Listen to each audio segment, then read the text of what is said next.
Okay, so Pain Hustlers has just hit Netflix, so I figured I would take a look. Right, it's directed by David Yates and written by Wells Tower. The film is produced by do do do uh, David Yates. It's executive produced by Emily Bunt, Ben Evard. Um, Lawrence Gray as well produces. Yeah, I didn't see that. Lawrence Gray. Yes, so also Mark Moran executive produces, and Lewis Taylor and Yvonne Walcott Yates. It is co-produced by Patrick Wade, Cyrus Mujibi, Cliff Lanning, Lawrence Kao, Hannah Goodyear, Lloyd Evard, and we've also got some post-production stuff done by Michael Solinger. So music is from Michael Dean Parsons and James Newton Howard. George Richmond was on cinematography. Mark Day edits the piece. Fiona Weir, casting. All right, Molly Hughes is on production design. Art direction is Hannah Hildebrandt, Haven J. Kim, Jesse Rosenthal, Hugo Santiago, and Chris Yo. Set decoration, we have Bridget Keefe, Kim Leolizes, and Shelley Zortman. Costume design is Colleen Atwood. So our cast, we have got Emily Blunt as Liza Drake, Chris Evans as Pete Bremer, Andy Garcia is Dr. Neil. Right, so Lizzie has a daughter. Right, her daughter is called Phoebe, and she's played by Chloe Coleman. And her mother, Jackie Drake, is played by Catherine O'Hara. Right, we've got Jay Duplass is Brent Larkins. Dr. Nathaniel Lydell is played by Brian D.R.C. James. Eric Hawley is played by Amrit Shah. Right, we have got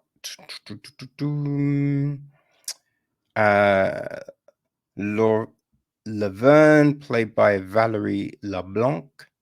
Andy, played by Audrey Dollar. Sydney, played by Alex Klein. Camille, played by Britt Renshaw.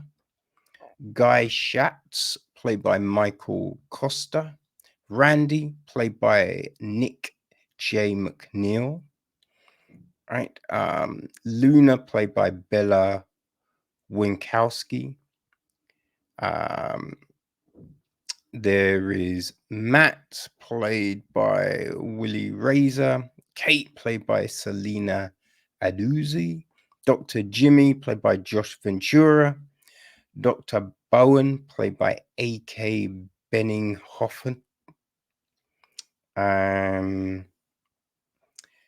Yeah, I mean, that's probably our, most of the main people, because there's doctors, there's all manner of people up in the spot, right? Now, although this is written by Wells Tower, it's an adaptation of Evan Hughes's 2018 art magazine article from the New York Times, which was titled Pain Hustlers. And he also wrote a book, The Hard Sell, which came out in 2022, that also he's adapted for this, was adapted for this film. Right. So the gist is dreaming of a better life for her and her young daughter, Liza Drake, a high school dropout, lands a job with a failing pharmaceutical startup in a yellowing strip mall in central Florida. Liza's charm, guts, and drive catapult the company and her into the high life, where she soon finds herself at the center of a criminal conspiracy with deadly consequences. So yeah, we see, Liza, right? It opens up Liza's a stripper talking to her ex, right? About Phoebe and visitation rights and all of that kind of jazz. Right. And at the strip bar, right, is Pete. Right. So she's talking to him and she spends the whole night basically talking to Pete, which then has him offer her a job, right? Certain things happen. Now, it like the way it plays out, it feels like a long time has passed, but then you realize only a day has gone. But she calls up Pete. He she finds where he works, she goes in, gets the job. Right? Pete changes her CV because she is not qualified, and everything kind of rolls from there. Now, what we get for the first kind of hour, it's a bit like Wall of Wall Street. You know what I mean? It's a bit like that. Everyone's just off their head, just doing crazy shit, pushing these drugs, beating out the other reps, all of that. And they're having fun. They're living the high life. We see them at conferences and parties, just all of that. Everyone is jazzed, celebrating all of this. Then the film kind of takes a turn, right? Things start getting a little bit sketchy.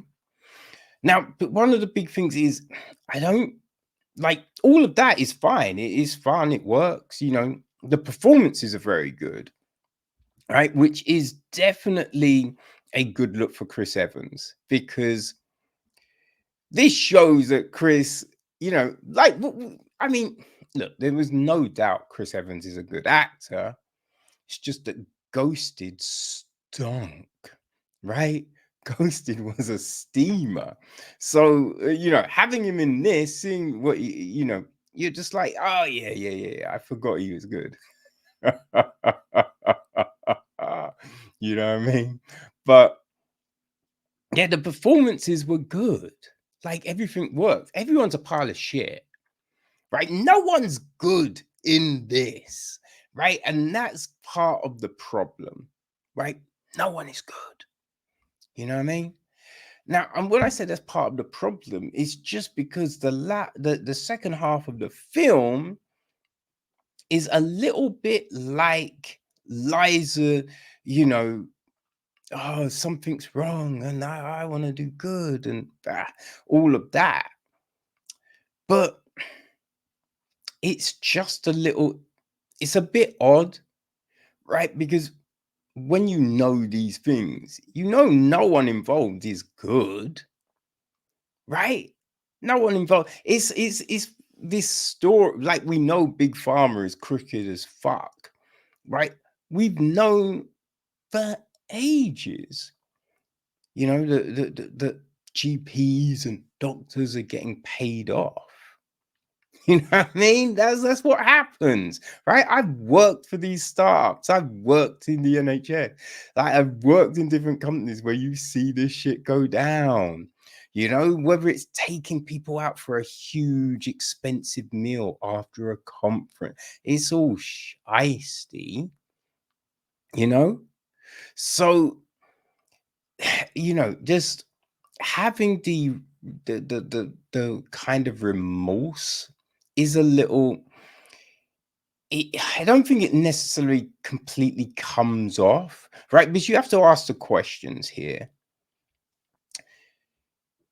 Where did all the money go? Right? Now we know that she grows up. she's grown up poor, right? So you think, yeah, you want good things, you want nice things, you want your daughter to grow up in a nice way, for sure. But the place they move into is fucking huge.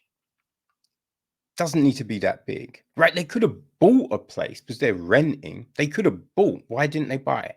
Right? It's just certain questions that you feel that would have been good because that would have helped cement, right, that second half of the story, the remorse, right? If we'd seen certain things from Liza, right, why didn't she save any money? Because, the money they're talking about, the money they're taking, they're making money. They're making bank, people. So it's just like, where is that? Where are those savings? You know what I mean?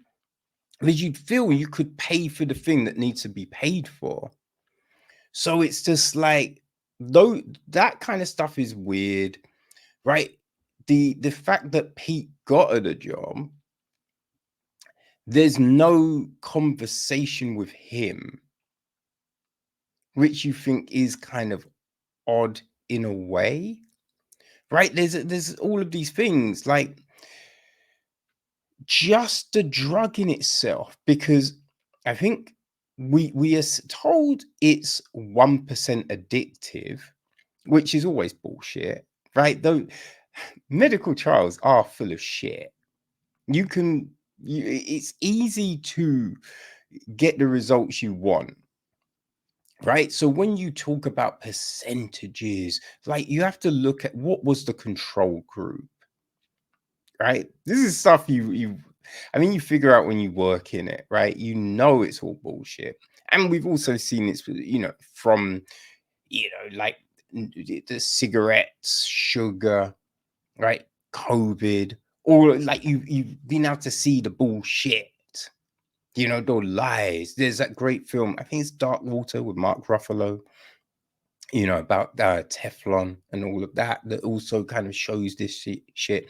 I haven't watched it yet, but I imagine it's in stuff like Dope Sick, and there's oh god, is it The Pain Game or something on Netflix, right? They did basically another one on the opioid situation.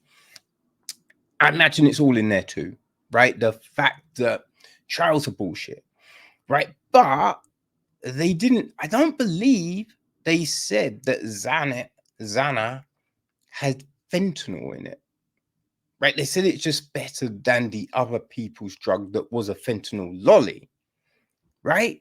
They didn't mention that aspect of it. So I think there's things that could have been highlighted, which would have then made the second half clearer, you know? Maybe I just missed all of that. Maybe. Shit happens. Sometimes I'm wrong, people. You feel me? Sometimes I'm wrong. Hardly ever, but sometimes, the odd time, 1%. But yeah, it's just that second half. We just got a little bit all over the place, right? That I think we're meant to be looking at Liza as the good one out of the bunch. But no. Is it like she's not good, right? It's just because she only does what she does because of a certain need, right? If there wasn't that need, would she have done that? That's what you have to ask yourself. So it's kind of like, because in Wolf of Wall Street, he's not sold as a good person, right? You're just watching it, this crazy son of a bitch, just living this life and it just all imploding. But he's not good or trying to be good. I don't think so. It's been a while, right? In my head, that's what it was. Maybe it was different. Fuck. Maybe I should have watched that before. This for that contrast. I don't know, people, but that's in my head. That's what it was, right? In this, we're trying to sell Liza as the good one, and I don't think it works, right? Other than that, You know what I mean? It's good. This is good. As I said, the acting is good. You know, the like the way it's shot and everything like that. It works. You know, it works. There's some fast, busy. You know, it's that lifestyle, so it's showing that shit, right? So yeah, it's good, but it's just I don't think it hit like Wolf of Wall Street, and I probably would have made it a little shorter. I don't think it needed it because it's just over 2 hours. I don't think it needed to be that length. You know what I mean? But yeah, I don't know, people. It depends what you want to see, right? Depends what you want to see. Now, I think Wolf of Wall Street is a good benchmark. As I said, I don't think it's as strong as that. You know, if you like these stories, if you liked Dope Sick and the Netflix one, then you probably will want to check this out, you know, because it's not bad, right? It's not bad. It just doesn't quite carry that punch for me. But yeah, it's on Netflix, right? It's just over 2 hours, but very strong performances. Very strong performances, right? So yeah, there you go. Pain Hustlers.